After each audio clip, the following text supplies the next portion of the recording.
Oi, gente, meu nome é Amanda, eu sou estilista e eu tô aqui pra falar com vocês da live do André Moragas para Zagás que eu assisti e eu achei incrível. Foi extremamente instrutiva e só a introdução que ele deu sobre o panorama comercial no Brasil e as crises que o Brasil apresentou e as soluções que surgiram depois disso já foi incrível. E aí eu vou ler pra vocês aqui o que eu anotei, que foi o seguinte, que eu achei maravilhoso quando ele falou assim: a primeira coisa que a gente tem que entender é que não adianta chorar junto. E aí eu levei pra vida, porque encontrar uma solução não é encontrar consolo, nem mesmo encontrar culpados, mas buscar entender o cenário para traçar uma estratégia mais assertiva. Se o problema é seu ou do mercado, não importa. Precisa ser racional para poder agir. Maravilhoso.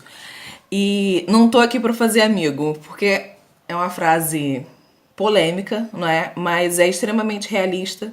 Que a gente ter um bom relacionamento no ambiente de trabalho é sensacional, é perfeito. Mas a gente não tá lá pra ser amiguinho de ninguém nem ficar dando tapinha nas costas. Tem um trabalho que precisa ser feito e isso tem que vir em primeiro lugar. E aí eu anotei assim: não adianta ter pena do funcionário ou do cliente, decisões práticas e soluções efetivas, nada tem a ver com o equilíbrio emocional dos outros, até porque é uma coisa que não está no nosso controle, as emoções da outra pessoa. A gente precisa fazer o trabalho. A crise é igual à morte. E essa pra mim é uma das frases assim que eu vou levar pra vida, porque é uma certeza que a gente tem que em algum momento a gente vai passar por uma crise, e assim como a morte, que todo mundo sabe que vai morrer, por mais que a gente não goste da ideia, a gente não se prepara pra isso. Então, ela vai chegar, não importa o que você faça. Mas não é pra cavar a cova, ou seja, não é porque a gente sabe que vai morrer também que a gente vai deixar a cova aberta e já deitar lá dentro. É pra pensar como estará o seu negócio nesse momento. Com condições de enterrar o defunto e seguir em frente, ou vai ter que fazer uma vaquinha pra comprar o caixão, ou pior, na pior das hipóteses, vai ser enterrado como indigente. Como na nossa vida, a gente tem que saber que em um determinado momento a nossa vida pode acabar e como é que vai estar a nossa vida, não é? Foi uma reflexão que eu anotei a respeito disso.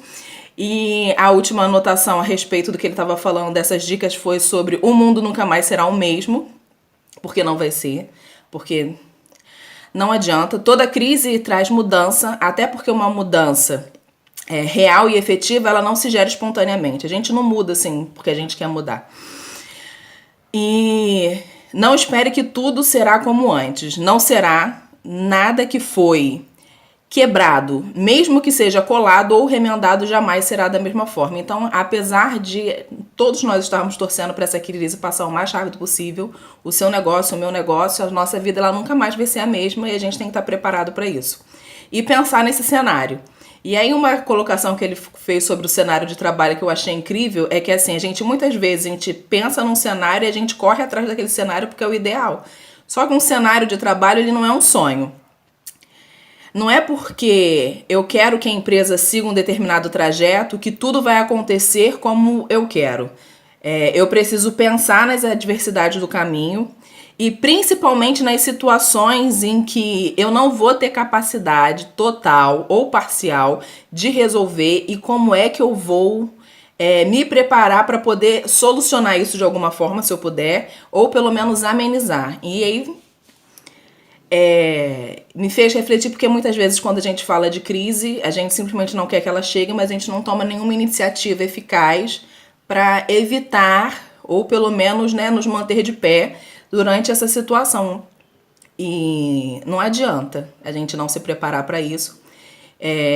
Não tem como a gente saber qual é o tipo de crise que vai chegar, mas a gente tem como ter ideias, não é? De como, pelo menos, não ter que abandonar o barco, desistir de tudo, né? Pensar numa estratégia financeira, né? Ter uma reserva para me manter funcionando mesmo sem venda.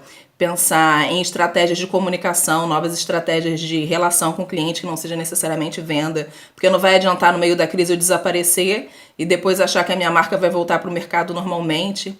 E eu adorei porque me trouxe assim vários insights e me fez realmente refletir sobre como é a minha relação e o meu trabalho com o mercado no qual eu atuo e de como eu posso sair mais forte dessa crise. Então, eu espero que vocês também tenham gostado.